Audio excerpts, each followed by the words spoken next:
Hey guys, this is Star Tech Reviews and thank you for watching this tutorial on how to build an AMD computer. Now, I got all these components free from AMD, thank you AMD, and this is part of their test drive program. So I will be using all of their provided parts to show you how to build a computer and also show you my experiences with the brand new AMD A10 processor. Thank you guys for watching. Let's jump into exactly what you'll need, components-wise, to build this computer.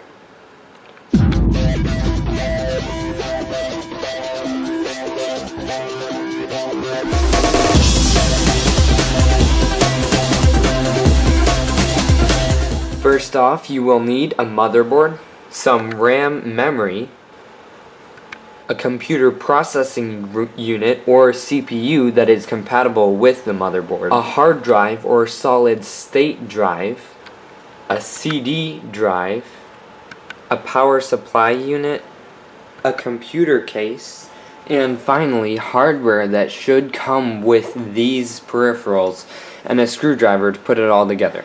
Also, after you are finished building this computer, make sure you have some sort of operating system, an OEM operating system, that you can install from scratch onto this computer.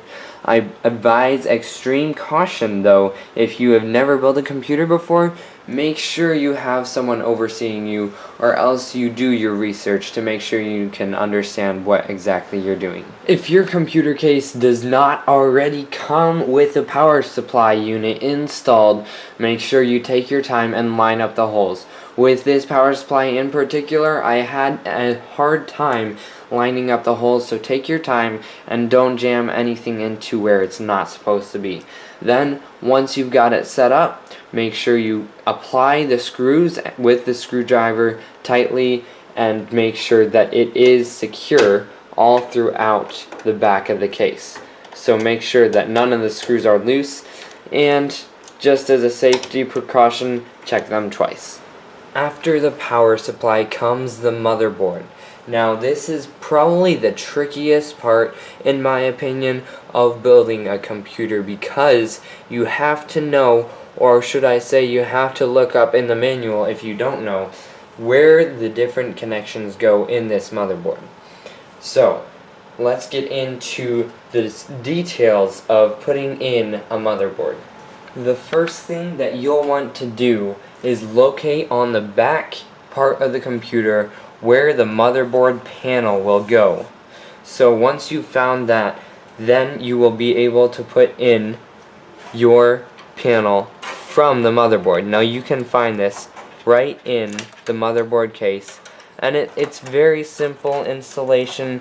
All you have to do is make sure that one, the wires are not in the way, like the wires from the fan, and two, that all of your holes are all of your holes are poked out, because many of them are not as nice as this, and they have holes that you need to poke out for all of these. That's for the cheaper ones, so many of them will have holes that you will have to poke out.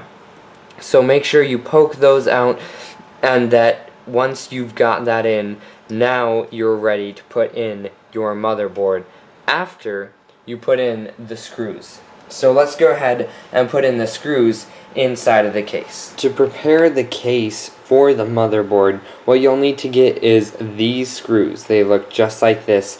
And then prepare to put them in the right holes by taking the motherboard and aligning the holes on the motherboard, such as this one, with the holes on the case. Take note, make sure you make sure that you see carefully which holes are which, and then apply those screws right into the case. Then you're ready to install the motherboard. Now that you've put in the screws for the case, it's time for the motherboard.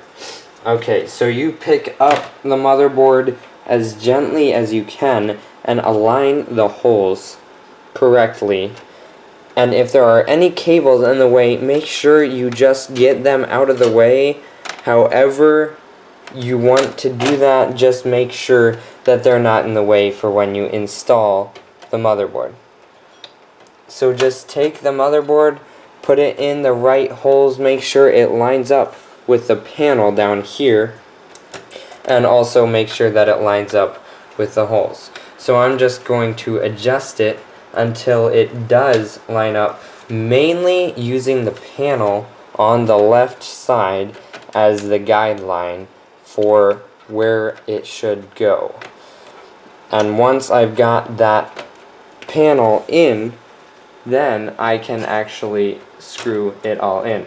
So I'm just making sure that it all lines up with that left side panel.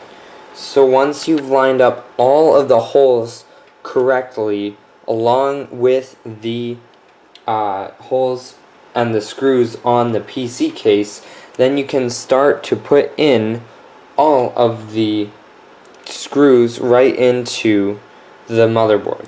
And once you've secured the screws, then you're pretty much good to go, and make sure that you double check all of your work so that you didn't forget anything. So this wasn't the hard part, but the hard part with the motherboard comes once we install more components and we have all those wires to deal with. But next, we're going to go to the RAM.